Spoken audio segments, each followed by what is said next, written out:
Donc j'aimerais lire d'abord quelques versets dans Hébreux 13. Le verset 8, Jésus-Christ est le même hier et aujourd'hui et éternellement. Ensuite le verset 20, Or le Dieu de paix qui a ramené d'entre les morts le grand pasteur des brebis dans la puissance du sang de l'alliance éternelle, notre Seigneur Jésus vous rende accompli en toute bonne œuvre pour faire sa volonté, faisant en vous ce qui est agréable devant lui, par Jésus-Christ, auquel soit la gloire au siècle des siècles. Amen. Nous avons vu quelques passages dans l'Épître aux Hébreux qui nous parlent de la grandeur du Seigneur Jésus, d'une façon particulière. C'est vraiment une épître qui est unique dans ce sens-là, dans le sens où le Seigneur Jésus est présenté. Et ainsi, évidemment, chaque épître est unique. Chaque épître a son but spécial. Ici, c'est pour présenter le Seigneur Jésus dans sa grandeur, pour attirer le peuple sur la terre vers lui, pour le suivre, pour l'aimer, etc.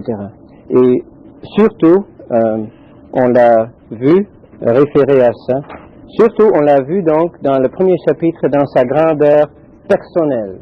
Là, il a révélé Dieu.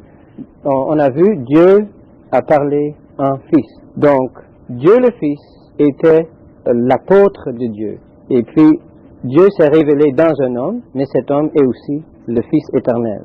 Et ce premier chapitre nous montre sa grandeur personnelle. Deuxièmement, on a vu sa grandeur en rapport avec nos besoins.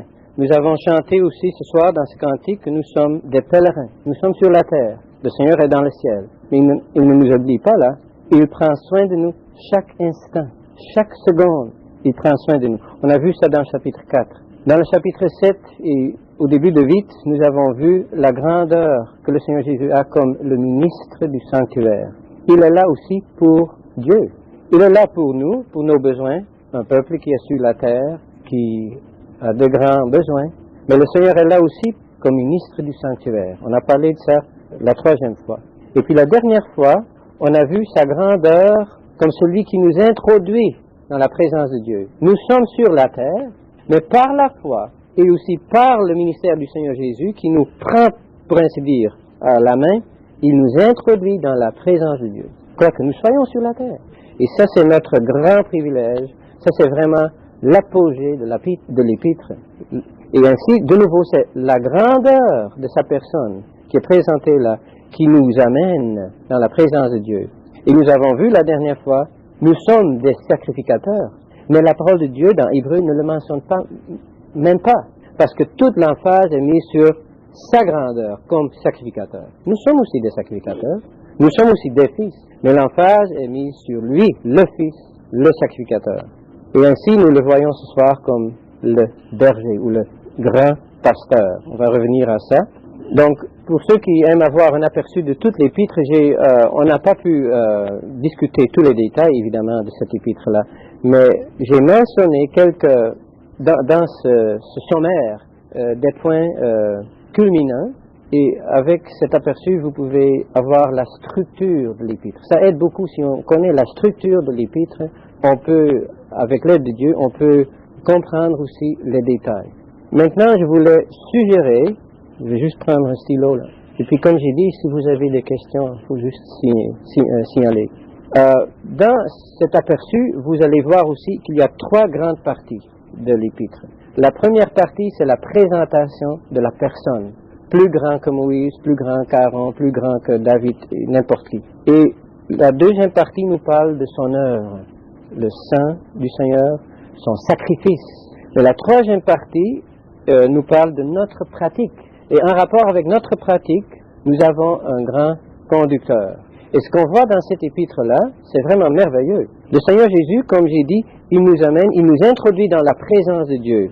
C'est ça ce qu'on a vu la dernière fois dans chapitre 10. Il nous introduit dans le sanctuaire, un nouveau chemin, un chemin vivant, tout en accord avec le caractère de Dieu, comme le Dieu vivant.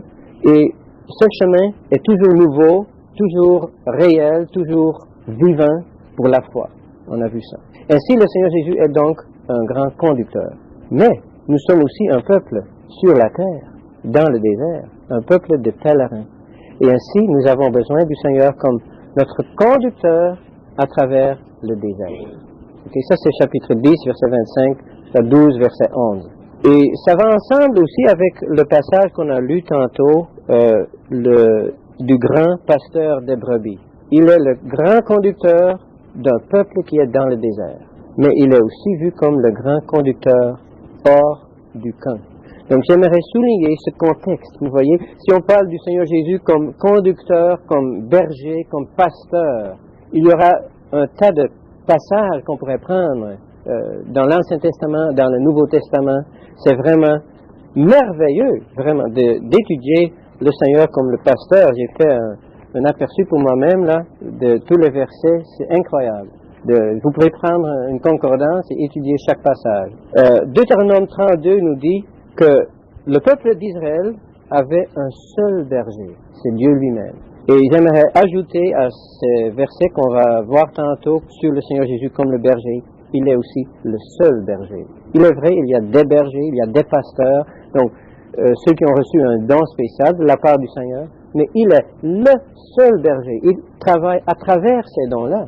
Comme il y a des évangélistes, mais c'est vraiment le Seigneur qui est le vrai évangéliste. Il travaille par cet instrument. Et ainsi, on peut avoir des docteurs ou des pasteurs, mais c'est le Seigneur qui fait le travail à travers ces dons. Mais le contexte, j'aimerais souligner, là, on va revenir à ça un peu, le contexte dans l'Épître aux Hébreux, c'est que le Seigneur Jésus prend les vraies brebis et s'ils veulent vraiment le suivre, il va les amener hors du camp. Il y a des brebis dans le camp, mais le Seigneur Jésus aimerait les prendre pour les faire sortir hors du camp, pour les mettre dans la vraie liberté, sous sa conduite. Maintenant, avant qu'on parle du camp, là, on va revenir à notre passage qu'on a lu. J'aimerais commencer avec ce verset 8 qu'on a lu, comme le point de départ. C'est un verset précieux. Tout le monde aime ce verset-là, le verset 8. Jésus-Christ est le même, hier et aujourd'hui et éternellement. Vous voyez, c'est en contraste avec les conducteurs du verset 7. J'ai dit, le Seigneur Jésus est vu comme le vrai conducteur. Mais il y en avait aussi des conducteurs qui avaient dirigé le peuple de Dieu dans ce temps-là. C'était les Juifs chrétiens à Jérusalem. Dans le contexte de l'Épître, on peut le voir. Et il avait encore des conducteurs qui étaient vivants dans ce temps-là. Verset 17, « Obéissez à vos conducteurs et soyez soumis, car ils veillent pour vos âmes comme ayant à rendre compte, afin qu'ils fassent cela avec joie et non en gémissant, car cela ne vous serait pas profitable. » Donc il y avait des conducteurs du passé qui avaient prêché le salut, qui avaient présenté le Seigneur. Il y avait des conducteurs présents, et aussi le verset 24 fait référence à eux. Saluez tous vos conducteurs et tous les saints. Donc il y avait des conducteurs. Mais ce passage fait ressortir le Seigneur comme le grand conducteur. C'est ça que j'aimerais souligner. Et ainsi, on voit dans le verset 8 un contraste avec les conducteurs du passé. Parmi les chrétiens hébreux, eux avaient annoncé la parole de Dieu. Et Hébreux 2, versets 2 et 3 nous parlent de ça, ce grand salut qui avait été présenté par ces conducteurs. On peut même penser aux apôtres de ce temps-là, du livre des Actes, au début des Actes. Et le verset 7 nous dit, « Souvenez-vous de vos conducteurs. » Deuxièmement, considérant l'issue de leur conduite. Troisièmement, imitez leur foi. Ce sont de bonnes choses. Souvenez-vous de vos conducteurs, mais vous voyez le contraste? On va revenir à ça tantôt avec le Seigneur Jésus. Il reste le même. Les conducteurs étaient partis. Le Seigneur Jésus reste le même. Les conducteurs avaient présenté la parole de Dieu. Le Seigneur Jésus est la parole. Les conducteurs avaient vécu par la foi. Le Seigneur Jésus est l'objet de la foi, comme on voit dans Hébreux 11 et 12. Donc, c'est beau de voir les liens, mais aussi les contrastes. Donc, le verset 8, c'est un contraste avec les conducteurs du passé, et le Seigneur Jésus est présenté ici comme Jésus. J'aimerais souligner de nouveau qu'il est présenté dans cet épître simplement comme Jésus. Dans cette personne humble, rejetée, méprisée, encore aujourd'hui les Juifs le méprisent, c'est ce Jésus qui est présenté dans cet épître comme étant le Fils de Dieu, comme ayant toutes ces qualités merveilleuses qu'on le voit, couronné de gloire et d'honneur. Il est aussi le Christ, ça veut dire le oint de Dieu. Dieu l'a oint. Christ et Messie dans ce sens-là veut dire la même chose. Je ne dis pas que Christ dans le Nouveau Testament est exactement la même chose que le Messie comme présenté dans l'Ancien Testament. Il y a des différences là, mais il y a aussi des parallèles. Mais le mot comme tel est identique. Et il est en même temps le même, parce qu'il est Dieu. Vous voyez, dans le chapitre 1, verset 12, l'auteur de l'Épître fait référence à plusieurs passages dans l'Ancien Testament, mais surtout dans le psaume 102, où il est appelé le même. Il est Dieu. Donc ce humble Nazaréen, il est comme homme loin de Dieu, il est le même, il est Dieu. C'est de nouveau ce mystère de sa personne, une personne adorable. On le voit aussi à la fin du passage qu'on a lu, à lui la gloire. C'est à Dieu, mais c'est aussi à lui. C'est au Seigneur Jésus qui est Dieu. Donc, je voulais souligner maintenant, hier, aujourd'hui, éternellement. Hier, c'est en rapport avec sa marche sur la terre, son œuvre accomplie. C'est beau de lire un verset comme ça et puis vraiment réfléchir là-dessus. C'est dit ici hier, aujourd'hui, éternellement, ça veut dire quelque chose. Que le Seigneur Jésus remplit le passé, le présent et le futur. On lit dans Éphésiens 4 qu'il va remplir tout l'univers. Mais dans les pensées de Dieu, il a rempli le passé, il remplit le présent, il va remplir le futur. Et on peut penser en rapport avec l'hier à son œuvre accomplie. C'est une œuvre accomplie qu'on voit dans les Hébreux. Mais de l'autre côté, il fait encore quelque chose dans la gloire, continuellement. Il est occupé là. Donc, aujourd'hui veut dire ce qu'il est dans la gloire, ce qu'il fait dans la gloire. Éternellement, c'est pour montrer que cette personne reste le même pour toute l'éternité, aussi pour le millénium, aussi pour l'état éternel. Donc, on a affaire avec une telle personne. Cette personne merveilleuse est notre berger. Donc, vous voyez maintenant le lien avec les conducteurs, mais aussi le contraste. Les conducteurs les plus éminents sont placés dans l'ombre vraiment, comparés avec ce conducteur. Maintenant, je voulais revenir à cette expression hors du camp, parce que ça prend vraiment une grande place dans l'enseignement ici, dans Hébreux 13. Lorsqu'on parle du camp, il faut voir trois aspects différents que l'auteur mentionne dans ce verset-là. D'abord, il discute le camp comme un système positif. Et dans le verset 11, c'est pas mon intention de parler longuement là-dessus, parce que je veux avoir plus de temps pour les versets 20 et 21. Mais c'est juste pour donner le contexte. Verset 11, on voit les corps des sacrifices pour le péché brûlés hors du camp. Le camp était pur, c'est là où Dieu habitait avec son peuple. Le péché était horrible. Au nombre 5, on voit que ceux qui étaient lépreux, ceux qui avaient une issue, ceux qui avaient touché un mort, devraient être placés hors du camp. Et le sacrifice pour le péché était ainsi brûlé hors du camp. Dans le verset 12, il faut aussi voir le lien avec le Seigneur. Il était le vrai sacrifice pour le péché. Dans le verset 12, l'auteur parle de ce que Jérusalem a fait. Ils ont jeté Jésus hors de la porte. C'est pourquoi aussi Jésus, afin qu'il sanctifiât le peuple par son propre sang, a souffert hors de la porte. Ici, le Seigneur Jésus est vu comme pur. Il était sans tache. Il était parfait. Mais le peuple ne voulait pas l'avoir. Donc là, c'est juste le contraire, l'opposé. Le camp était devenu impur. Le camp était vraiment sous l'influence du péché et du diable. Et ainsi, ce camp religieux où où la profession de Dieu était là, un service de Dieu par profession, en réalité, ils étaient des ennemis de Dieu. Ils ont jeté Dieu lui-même dehors. Le Seigneur Jésus, le Fils de Dieu, était jeté dehors. Maintenant, la conclusion pour nous, dans le verset 13, où je dis nous, mais c'est d'abord la conclusion pour les croyants dans ce temps-là. Verset 13. Ainsi donc, sortons vers lui, hors du camp, portant son opprobre. C'est maintenant un appel pour la foi. Il faut toujours penser à ces croyants, parmi les Hébreux, les Juifs chrétiens. Ils étaient maintenant appelés à sortir hors du camp. Le camp où il y avait donc un service religieux donné de Dieu, mais remplacé par la pensée de l'homme. On le voit dans l'évangile selon Jean aussi, c'était devenu des fêtes des Juifs. Ce n'était plus les fêtes de l'Éternel, c'était les fêtes des Juifs. Donc l'homme avait pris la place de Dieu. Et ainsi l'homme a rejeté le Seigneur Jésus, et ainsi le croyant devrait sortir. Comme on voit dans Jean, on voit l'aveugle-né rejeté de la synagogue, donc il sort. On voit Nicodème rejeté, il sort. Joseph d'Arimathée et aussi les brebis de Jean 10, ils sortent de ce système-là.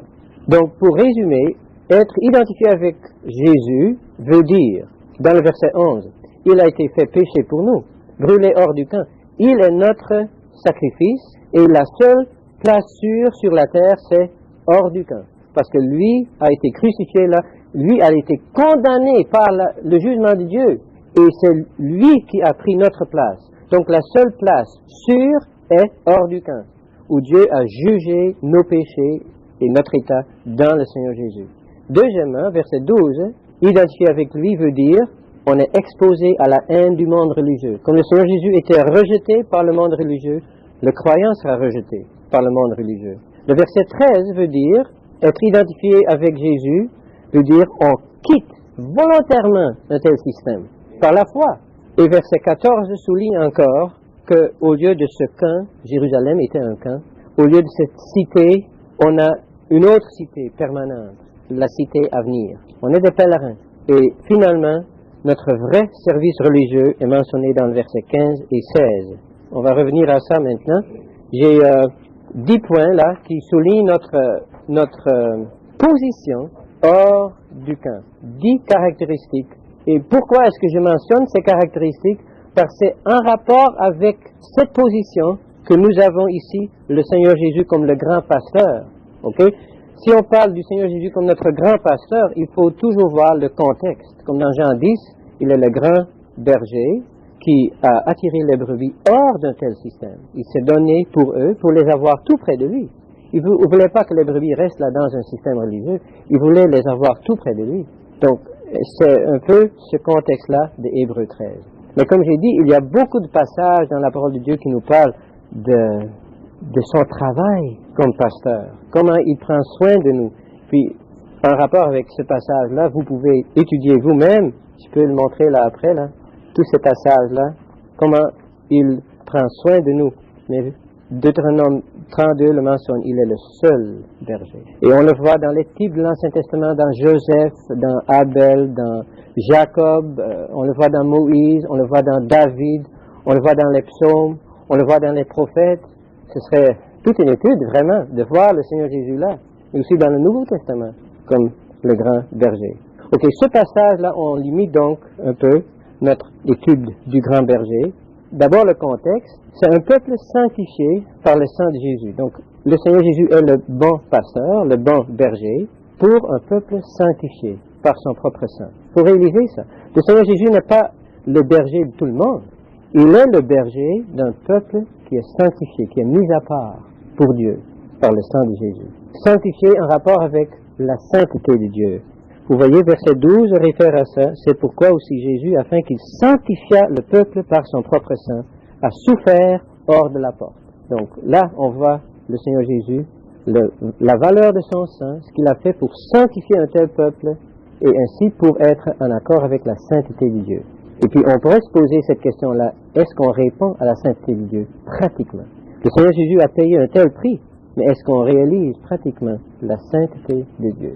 Aujourd'hui, dans la profession chrétienne, et dans nos vies, souvent aussi, on oublie la sainteté de Dieu.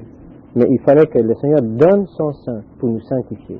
Deuxièmement, il y a cet appel, comme on avait vu dans le verset 13, sortons vers lui. Et ça vaut la peine, avec l'aperçu que j'ai donné, les notes que j'ai données, là, vous pouvez vérifier ça.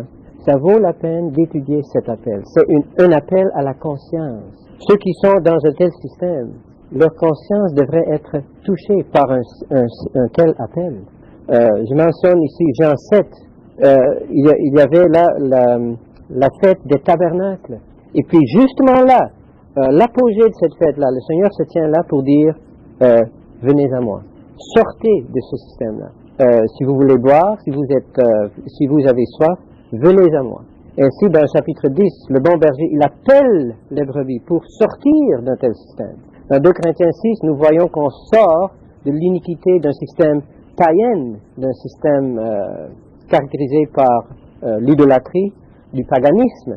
Mais dans Matthieu 25, nous voyons que les vierges sortent du judaïsme. Dans le chapitre 2 Timothée 2, nous voyons qu'on sortir veut dire, on ne peut pas sortir de la grande maison, mais sortir là veut dire poursuivre la justice au milieu de la profession chrétienne. 1 Pierre 2, on est attiré par la pierre vivante. Donc je voulais mettre l'emphase sur le fait que le Seigneur Jésus nous attire. Et ainsi, cet appel, sortons, c'est aussi au cœur. Est-ce qu'on aime le Seigneur Jésus? Ok, prends l'exemple de Moïse. Moïse a placé la tente d'assignation, la tente pour rencontrer Dieu, il l'a placé hors du camp, qui était caractérisé par l'idolâtrie. Okay? Le camp est caractérisé par le fait qu'ils l'ont rejeté loin de Dieu, ils ont introduit l'idolâtrie. Et puis là, Moïse place donc la tente hors du camp, Exode 33. La même, c'est vraiment une illustration de ce qu'on a ici. Par la foi, Josué est là tout le temps, mais qu'est-ce que Moïse fait? Il rentre dans le camp pour être utile pour ceux qui sont dans le camp. Et c'est ça que tu veux dire. Sa position était hors du camp. Mais ça ne veut pas dire qu'il n'avait rien à faire avec ceux qui étaient dans le camp. C'est la même chose pour le Seigneur. Il a attiré les brebis pour sortir du judaïsme, mais quand même le Seigneur Jésus a adressé les Juifs qui étaient dans le judaïsme. C'est ça. Mais il faut connaître la position scripturaire d'abord. Comme Josué, il est resté là, il était jeune. Donc il faut faire de la croissance, il faut faire des expériences avec le Seigneur dans cette position-là pour être affermi. Puis ensuite, le Seigneur peut nous envoyer n'importe quelle place, même pour parler au pape s'il est nécessaire. Puis deuxièmement, j'aimerais aussi encore souligner, lorsqu'on parle du camp, ici c'est le judaïsme. Donc c'est évident qu'on ne peut pas être dans le judaïsme d'un côté et en même temps être avec le Seigneur hors du camp. Ces deux positions sont différentes. Puis lorsqu'on parle d'un système religieux d'aujourd'hui, comme l'Église catholique ou comme la Grande Babylone dans le futur, ça c'est une application, ok? C'est le même principe qu'on voit ici, avec la seule différence que le judaïsme avait été donné par Dieu, mais Dieu l'a rejeté, parce que eux avaient rejeté Dieu, ainsi Dieu a rejeté le judaïsme. Tandis que l'Église a introduit quelque chose que Dieu avait déjà rejeté. Dieu avait rejeté le judaïsme, et c'est l'Église qui a réintroduit le judaïsme dans le sein de l'Église. Donc c'est pire. Et ainsi, on doit, comme croyants, on devrait donc être séparés d'un tel système quant à notre position, quant à notre relation avec le Seigneur, on va voir ces points-là, mais pas en rapport avec ce service d'évangéliste ou de contact que le Seigneur donne. Là, on peut rentrer là, mais il faut faire attention qu'on ne soit pas influencé par ce système-là. Mais si vous allez juste suivre ces points-là, vous voyez notre position, c'est ça que j'aimerais souligner, comme hors du camp. Vers lui, il est le centre d'attraction. Le Seigneur Jésus n'est pas dans le camp dans ce sens-là. Il attire les gens pour sortir du camp. Et je vois même Matthieu 18, là, dans le même contexte. C'est le Seigneur qui est le centre. Aucune personne, aucune organisation, aucune doctrine, c'est le Seigneur lui-même. Comme Jean 1, les disciples ont suivi le Seigneur Jésus. Ils ont même quitté Jean le Baptiseur. Ainsi, on voit le Seigneur Jésus, il est la base de la communion, il est le centre d'attraction. Hors du camp, c'est aussi séparé du mal non jugé. Parce que dans le camp, il y a le mal religieux, le mal doctrinal, le mal moral non jugé. Okay? Ça, c'est un autre aspect du camp, où on ne juge pas le mal. L'idolâtrie, on ne juge pas ça. Ça reste là. Et c'est pour ça qu'on doit sortir, parce qu'autrement on est pris par la même idolâtrie. Ça ôte la liberté d'adoration et tout ça. Cela a une conséquence, portant son opprobre. Comme j'ai dit, ici c'est dans le contexte du judaïsme, mais pour nous c'est une application. Le monde religieux va aussi nous mépriser ou même outrager si on prend une position pour le Seigneur comme ça. Et 1 Pierre 4 parle de ça, souffrir pour le nom du Seigneur. Matthieu 5, le Seigneur le mentionne déjà. Et ainsi nous portons son opprobre, si nous portons son joug. Je pense que ça va ensemble. Si nous portons vraiment son joug, dans l'obéissance, on va aussi porter l'opprobre de la part du monde religieux. Mais, quelle consolation, nous participons à sa gloire dans le ciel en même temps. Ainsi, nous participons à son opprobre sur la terre. Donc, on a deux positions ici. Sur la terre, dans le ciel. Sur la terre, on partage son opprobre. Dans le ciel, on partage sa gloire. C'est merveilleux. On a vu, le quatrième point, je vais aller un peu plus vite maintenant. Hors du camp, ça veut dire on est un peuple de pèlerins. On l'a exprimé dans nos cantiques aussi. Et verset 14 souligne cela. Nous n'avons pas ici de cité permanente. Relation entre les dirigeants, entre les conducteurs et les croyants.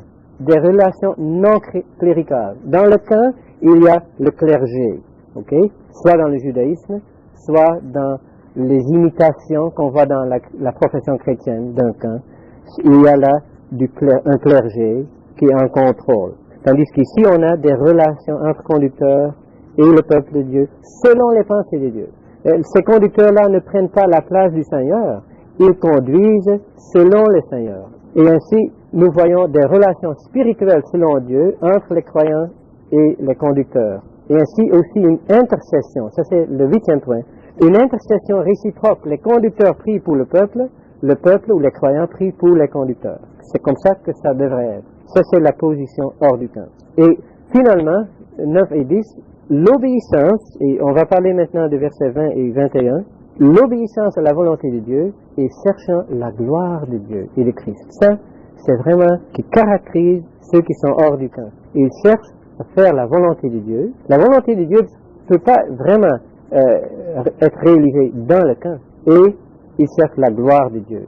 Donc on a mentionné déjà le contexte de cet épître-là qui nous parle beaucoup de la grandeur du Seigneur Jésus. Et je veux revenir maintenant à ce verset 20 et 21. J'ai mentionné déjà qu'on trouve le Seigneur Jésus comme le berger dans les types de l'Ancien Testament. Mais on le trouve aussi dans le passé comme le vrai berger dans Jean 10, qui a donné sa vie pour les brebis. J'ai mentionné le psaume, je vais revenir à ça. Le bon berger, on trouve dans Jean 10. Quelle est la caractéristique du bon berger? Qu'il a donné sa vie. Et là, on voit la grandeur du Fils de Dieu. Il pouvait même mettre de côté, remettre sa vie, la reprendre. Il est Dieu, mais il est aussi le bon berger qui a donné sa vie pour les brebis. Il est le grand berger maintenant. Donc, il est dans la gloire, il conduit le peuple sur la terre. Il est le grand berger qui a été ramené d'entre les morts. On va revenir à ça. Et dans le futur, il sera le souverain pasteur ou le souverain berger dans 1 Pierre 5. Lorsqu'il va apparaître, il sera vu comme le souverain pasteur. Il est au-dessus de tous les autres pasteurs. Maintenant, ça va ensemble avec le psaume 22, 23 et 24. Dans le psaume 22, nous voyons comment il a donné sa vie. Dans le psaume 23, nous le voyons comme le berger présentement. Et aussi le reste fidèle va le connaître comme ça, comme leur berger dans ce temps-là où ils vont vivre. Le psaume 24 nous parle du futur où le Seigneur Jésus sera reconnu comme le souverain pasteur et berger. Il va régner comme ça, et nous avec lui. Donc, l'apôtre ou l'auteur de l'épître place les choses ici dans un contexte très vaste. Passé, comme on a vu dans le verset 8 aussi, passé, présent, futur, et aussi en utilisant cette expression alliance éternelle dans le verset 20, le sang de l'alliance éternelle. Il place les choses dans un contexte très vaste. Il parle aussi de la gloire éternelle dans le verset 21, ou la gloire au siècle des siècles. Et dans ce contexte-là, nous, comme croyants, nous avons des privilèges et des responsabilités sous la conduite du grand conducteur.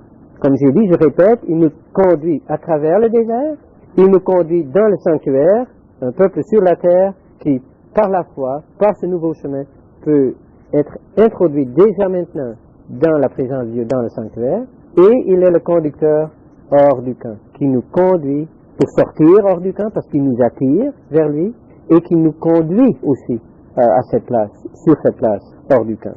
Maintenant, quelques détails de ces versets 20 et 21. D'abord, on voit qu'il y a une relation avec Dieu. Dieu est vu ici comme le Dieu de paix. C'est beau de voir que dans le Nouveau Testament, on trouve 6 fois le Dieu de paix et une fois le Seigneur de paix dans 2 Thessaloniciens 3. J'ai marqué tous les passages ici, vous pouvez le vérifier, et chaque passage nous parle donc du Dieu de paix. Et puis j'aimerais mettre ça en parallèle avec le verset 9, où nous voyons le sacrifice le sacrifice de prospérité, ou en anglais on dit a peace offering, c'est le sacrifice de paix. Donc, comment est-ce qu'on peut avoir une relation avec le Dieu de paix? Parce que le sacrifice de paix est là. C'est le Seigneur Jésus qui lui-même est le sacrifice de paix. Il n'est pas seulement le sacrifice pour le péché, brûlé hors du camp. Son sang présenté, on a vu ça dans d'autres chapitres, présenté devant Dieu, dans la présence de Dieu.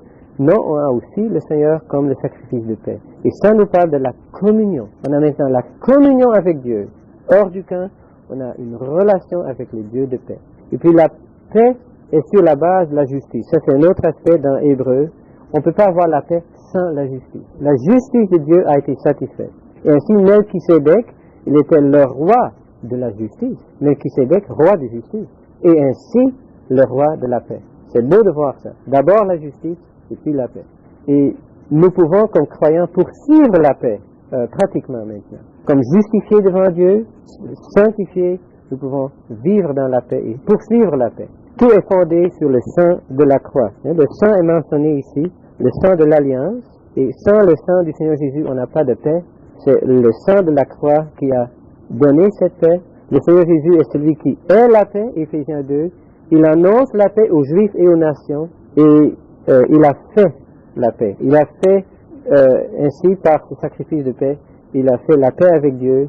Il a le fondement pour cette paix-là, et il annonce la paix. Il est la paix. Et dans ce contexte-là, nous sommes vus donc avec un Dieu de paix. Et je mentionne encore ici, c'est pas seulement une question que nous avons la paix avec Dieu maintenant, Romains 5, verset 1. C'est pas même dans nos circonstances que nous avons la paix. On peut être dans des circonstances très difficiles, n'est-ce pas, Ron? On peut être vraiment au bout de nous-mêmes. Et puis là, on peut avoir la paix de Dieu dans nos circonstances. Mais le Dieu de paix va plus loin. Ça, c'est la personne même qui est présentée. La paix de Dieu, c'est en rapport avec nos circonstances. Mais nous connaissons le Dieu de paix. Ce Dieu avec lequel nous avons affaire, c'est le Dieu de paix. Mais vous pouvez lire ce passage-là, c'est merveilleux de voir. Maintenant, le fondement. Comment est-ce que le Seigneur Jésus est notre grand conducteur? Sur le fondement de sa résurrection. Et le verset 20 souligne cela. Dieu, le Dieu de paix, qui a ramené d'entre les morts le grand pasteur des brebis. C'est ici Dieu qui l'a ramené d'entre les morts. Et je pense ici que l'auteur réfère à Ésaïe 63, verset 11. Comme Moïse, dans l'Ancien Testament, a été avec le peuple de Dieu dans la mer Rouge. Et Dieu l'a ramené de la mer, selon Ésaïe 63. Moïse était le médiateur de l'Ancienne Alliance. Il a conduit le peuple à travers la mer Rouge et Dieu l'a fait sortir de la mer Rouge. Ainsi, notre Seigneur Jésus, le médiateur de la Nouvelle Alliance, Dieu l'a fait sortir des eaux de la mort, de la mer Rouge, de la mort. Il a été fait sortir de là par le Dieu de paix. Et ainsi, le Seigneur Jésus est comme le vrai Moïse qui conduit maintenant le peuple de Dieu à travers le désert, à l'autre côté du monde et de la mort. Ça, c'est vraiment important. Le désert est l'autre côté du monde, l'autre côté de la mort, présenté par la mer Rouge. Et ainsi, nous avons le Seigneur Jésus comme le grand conducteur sur un terrain nouveau, un terrain qui nous parle de la résurrection. Le désert ne parle pas de la résurrection. Okay, on comprend ça. Le désert, c'est vraiment le monde, mais la foi voit le monde dans son vrai caractère. Mais nous sommes un peuple qui sont dans le bien de la résurrection, qui ont la vie de la résurrection, qui ont la force de la résurrection en nous.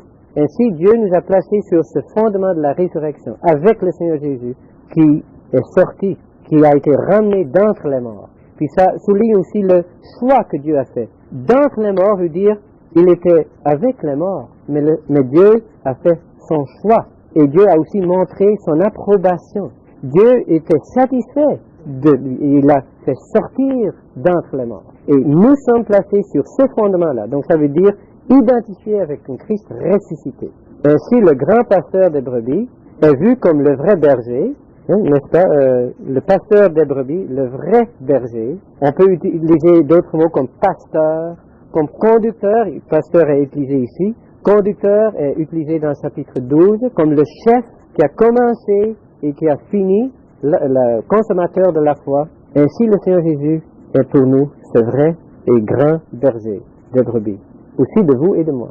J'ai marqué ici, donc, quelle relation merveilleuse, quel privilège, mais aussi quelle responsabilité. Qu'on pense à ça. La dernière transparence ici, puis on va avoir peut-être quelques moments pour discussion. Et si vous avez des questions entre-temps, c'est bienvenu. Le verset parle aussi du sang, comme ici dans la traduction que nous avons ici, dans la puissance du sang. Ça nous montre donc la valeur de son sang, la vertu de son sang. Et c'est aussi appelé le sang de l'alliance éternelle. Le sang qui a satisfait toutes les exigences de Dieu. C'est ça le point à saisir. Ce sang-là a ouvert le ciel pour nous. Le sang du sacrifice pour le péché, le sacrifice était brûlé hors du camp, mais le sang était présenté dans la présence de Dieu et Dieu était satisfait. Comme le chérubin qu'on voit là dans Romains 3, le propitiatoire, représentant la justice de Dieu, les chérubins étaient satisfaits. Et ainsi, la sainteté de Dieu, ça c'est le sujet d'Hébreux, la sainteté de Dieu était satisfaite par le sang de Christ. C'est donc la base pour une relation éternelle. Comme l'alliance éternelle nous parle d'une relation éternelle. Et ce nouveau système est plus grand que tous les systèmes que Moïse avait introduits. C'est une alliance nouvelle. On ne peut pas parler maintenant longtemps de l'alliance, là, mais ça prend vraiment une grande place dans cet épître-là. La nouvelle alliance, en contraste avec l'ancienne, c'est aussi une nouvelle alliance, c'est fraîche, mais aussi le caractère est nouveau en contraste avec l'ancien. C'est une nouvelle alliance qui est aussi immuable, ensemble avec le royaume immuable, Hébreux 12.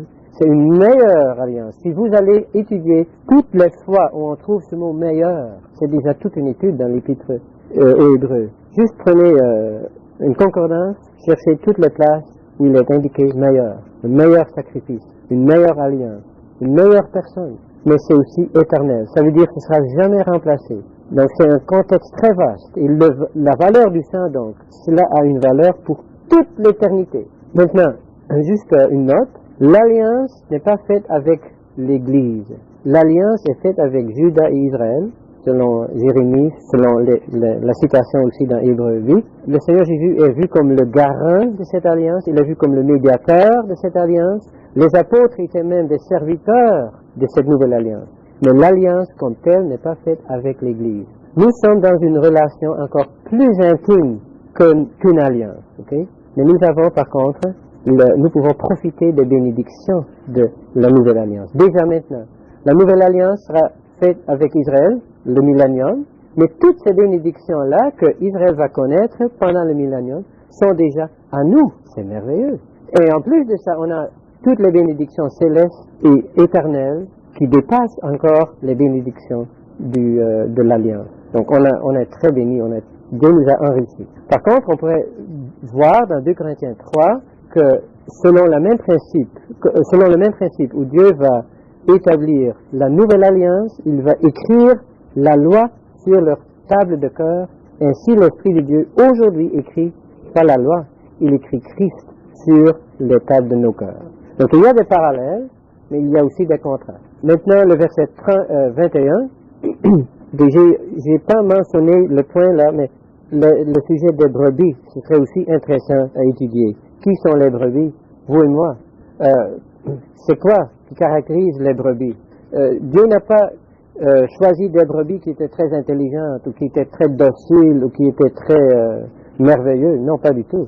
Ce sont des brebis avec lesquelles il a bien à faire. Et c'est pour ça qu'on a un tel berger qui prend soin de toutes ces brebis-là, avec tous leurs besoins, avec tous leurs défauts, avec tous leurs manques. Lui est en contrôle, lui il est en charge de ce troupeau-là. C'est merveilleux de penser à ça. Mais de nouveau là, on pourrait avoir tant de passages dans l'Ancien Testament et dans le Nouveau Testament où on voit comment il prend soin des brebis, comment il les nourrit, comment il les porte sur ses épaules, comment il les chérit même. Isaïe 40, dans ses bras, c'est beaucoup d'affection. Le berger qui a donné sa propre vie, il a beaucoup d'affection pour ses brebis, malgré leurs défauts. Mais c'est déjà aussi un sujet d'étude qu'on ne peut pas faire ce soir. Notre Seigneur Jésus, je ne sais pas si c'est la seule fois ici dans l'Épître, mais peut-être la seule fois, ou une des fois rares au moins, où Jésus est mentionné comme Seigneur. Ici, l'auteur le fait avec beaucoup de révérence et avec beaucoup d'affection. Notre Seigneur. Mais lorsqu'il parle du Seigneur, il parle de l'autorité. Ce Seigneur, ce Jésus, cette personne merveilleuse qui est présentée dans cet épître-là, il est notre Seigneur. Et j'aimerais suggérer en rapport avec cela, pour profiter de ces bénédictions-là, il faut reconnaître son autorité. On ne peut pas avoir la communion les uns avec les autres, ou avec Dieu le Père, Dieu le Fils, sans reconnaître l'autorité du Seigneur Jésus. Il faut accepter son autorité. Et puis, c'est aussi une caractéristique, ceux qui sont hors du camp sont là à cause du fait qu'ils se soumettent à l'autorité de ce Jésus. Et puis là, il ajoute que notre Seigneur Jésus vous rende accompli. Le mot accompli, là, veut dire qu'il nous prépare. Ça, c'est une des significations. Il nous prépare pour la gloire, pour lui-même. Le mot peut être traduit aussi par mettre en ordre. Il veut mettre en ordre notre vie, tous les détails. Donc, il est en train de travailler. C'est ça le point qui sort ici, là. On voit ici l'œuvre de Dieu. Notre Seigneur Jésus vous rend accompli. Et j'aimerais suggérer qu'on voit deux choses ici. On voit le Seigneur Jésus qui est en train de nous accomplir. Ça veut dire aussi de nous rendre plus matures, plus... ça parle de la croissance spirituelle. C'est tout impliqué là. C'est une œuvre de Dieu en nous. Donc c'est Dieu et l'Esprit de Dieu qui travaillent en même temps avec le Seigneur Jésus pour que nous soyons en accord avec Dieu. Pourquoi? Pourquoi est-ce que Dieu est en train de travailler en nous? Pourquoi nous sommes à l'école de Dieu? Pourquoi nous avons la discipline de Dieu? Pourquoi est-ce qu'il prend tant de soin de nous? Pour que nous soyons capables de faire sa volonté. Ainsi, les Hébreux étaient sous bien de discipline. Il y avait la persécution, il y en avait qui étaient malades, il y en avait qui avaient perdu leur argent, beaucoup de problèmes. Pourquoi? Dieu était en train de les former. Ils étaient à l'école de Dieu. Et pourquoi Dieu les a préparés pour faire sa volonté? Ceux qui sont hors du camp sont là pour faire la volonté de Dieu. Et puis il est ajouté là, c'est très beau de voir, en toute bonne œuvre. Et puis dans le grec, c'est vraiment en toute bonne chose. Donc ça inclut nos paroles, nos actions. Tout ce que nous sommes, nous faisons, c'est impliqué là-dedans. Et ainsi, il est en train de nous préparer pour faire sa volonté. Pourquoi? Ce sujet-là de la volonté de Dieu prend une grande place dans cet épître-là. Dans cet épître-là, nous voyons la volonté de Dieu pour notre voyage du désert. Chapitre 10, verset 36 réfère à ça. Car vous avez besoin de patience afin que, ayant fait la volonté de Dieu. C'est ici un peuple hors du camp. Ils sont persécutés, ils ont beaucoup de problèmes, mais ils sont là pour faire la volonté de Dieu, pour recevoir les choses promises. Donc, le peuple de Dieu est dans le désert. Ils sont là pour faire la volonté de Dieu. Deuxièmement, la volonté de Dieu, Hébreux 10 aussi, est en rapport avec notre sanctification. La volonté de Dieu était pour nous sanctifier. Pourquoi? Pour que nous soyons des sacrificateurs, des fils sacrificateurs dans sa présence. Donc, de nouveau, c'est deux niveaux. Sur la terre, dans le désert, en même temps dans le ciel. Et la volonté de Dieu nous est présentée en rapport avec ces deux sujets-là. Pour notre marche sur la terre, pour notre service dans la gloire. Et ainsi, c'est Dieu lui-même qui travaille en nous, parce qu'il a dit maintenant, faisant en vous ce qui est agréable. Souvent, on dit, ce que Dieu fait maintenant en nous, ça prend beaucoup plus de temps, ça prend beaucoup plus de patience pour Dieu aussi, que l'œuvre qu'il a fait pour nous. C'était une fois pour toutes. L'œuvre que le Seigneur Jésus a accomplie, c'était une fois pour toutes et fini. Maintenant, pendant 2000 ans, presque, Dieu est en train de travailler dans les saints et aussi dans nos vies, bien des années, bien du temps. Et c'est pour un but, comme nous avons vu, pour travailler en nous ce qui est agréable. Donc la volonté de Dieu va ensemble avec ce qui est agréable, faisant en vous ce qui est agréable, devant lui. On est devant Dieu, on est dans la présence de Dieu. Est-ce qu'on respecte vraiment les exigences de Dieu? Est-ce qu'on jouit du fait qu'on est devant Dieu, dans la présence de Dieu? Et ainsi, chaque service devrait être caractérisé par cet aspect-là, que c'est fait dans la présence de Dieu. Dans Philippiens 2, nous voyons une pensée semblable. C'est Dieu qui travaille en nous le désir et le faire. Tout vient de Dieu, là. Et en même temps, il maintient la responsabilité des croyants. Et c'est ici la même chose. D'un côté, il présente les choses comme si tout dépendait de Dieu. Et c'est vrai, tout dépend de Dieu. De l'autre côté, il parle aussi de notre responsabilité. Parce qu'il dit, il vous rend accompli en toute bonne œuvre pour faire sa volonté. Là, c'est notre responsabilité. Pour faire sa volonté de Dieu. La volonté de Dieu. Et ça va toujours ensemble. L'œuvre de Dieu, c'est son côté-là.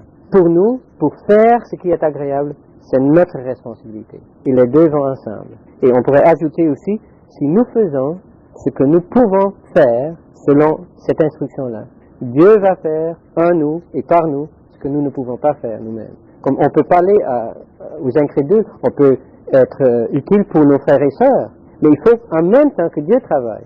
Mais nous pouvons faire quelque chose, mais on réalise qu'en même temps, il faut que Dieu travaille. Même ce soir, pour avoir du profit de cette étude-là, il faut que l'Esprit travaille en nous en même temps, en moi et en vous.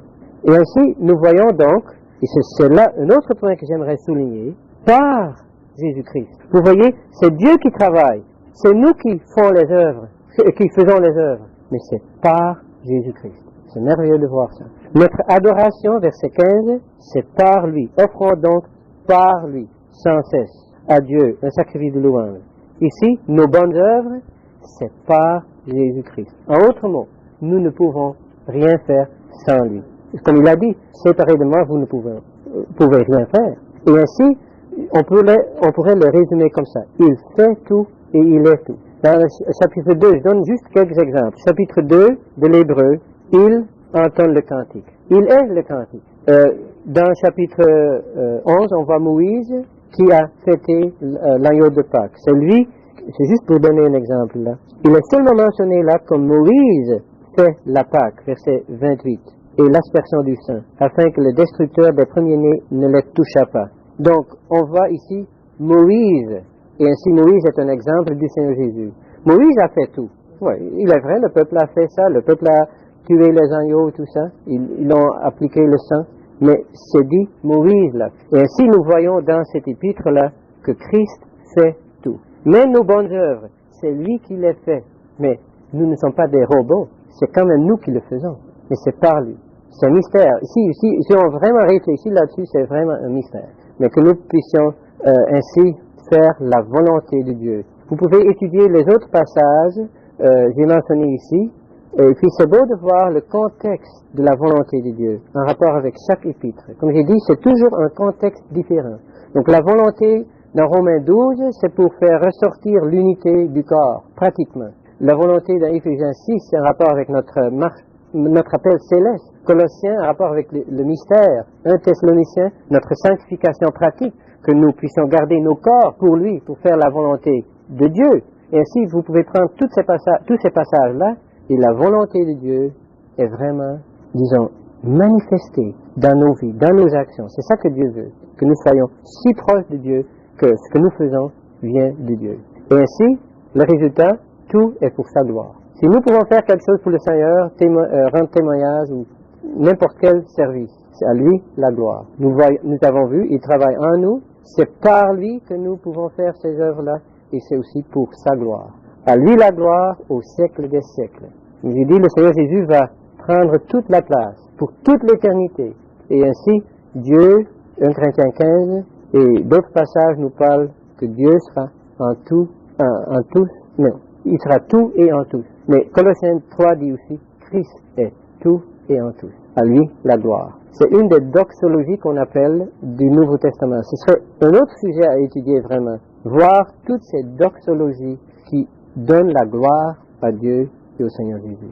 Et ça va ensemble avec l'adoration, parce qu'une doxologie, c'est vraiment une expression d'adoration. Donc voilà la grandeur de notre grand pasteur. Le travail qu'il fait pour nous, comment il nous conduit, comment il travaille en nous, mais le résultat est pour sa gloire. Si vous avez encore des choses à ajouter, mais ce que je voulais souligner, c'est comme un mystère dans ce sens-là, que d'un côté, la parole de Dieu maintient notre responsabilité, c'est comme deux tracts. Tu vois le train venir sur deux tracts, ok? Je compare un de ces tracts avec notre responsabilité, l'autre avec le côté de Dieu. Maintenant, nous savons que les deux vont ensemble. Si Dieu dit, il faut croire, il faut accepter le Seigneur Jésus, et ainsi vous serez nés de nouveau, ainsi vous serez nés de Dieu. Ok, être né de Dieu, c'est le côté de Dieu, c'est l'œuvre de Dieu. Mais croire et accepter, c'est notre côté. Et quand même, les deux vont ensemble. Et comme j'ai dit, on n'est pas comme des robots non plus. Donc si tu penses vraiment là-dessus, c'est comme un mystère. C'est ça que j'ai voulu dire. Pour voir les deux ensemble, c'est comme un mystère. Seulement Dieu peut voir les deux ensemble. Il maintient ces deux côtés-là. Nous devons les respecter. Parce qu'il y a des croyants qui disent, mais si moi je ne sais pas si je suis élu, je ne veux pas croire, parce que peut-être je croirai pour rien. Mais c'est l'intellect humain, c'est pas vraiment se soumettre à la pensée de Dieu.